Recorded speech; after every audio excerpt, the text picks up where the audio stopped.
করছো? উনি বাবা, এটা কে? কে এটা? মা মাছকে কি পড়েছে এটা?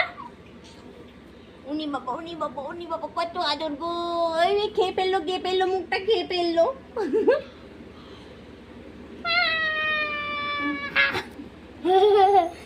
বলে হু হু, আমার সোনা। কি করছিস? মুখু খেয়ে নিচ্ছিস কেন? এই যে মুখু খেয়ে নিচ্ছিস কেন? কান খেয়ে নিচ্ছে। কি করছিস? কি করছো তুমি? কি করছো? শোনো শোনো, এদিকে আসো, খাটে পড়ে ওঠো, আসো এখানে বসো, আসো। শোনো, তাড়াতাড়ি আসো। সোনা সোনা, এই দেখ আমি। টাটা করো, টাটা।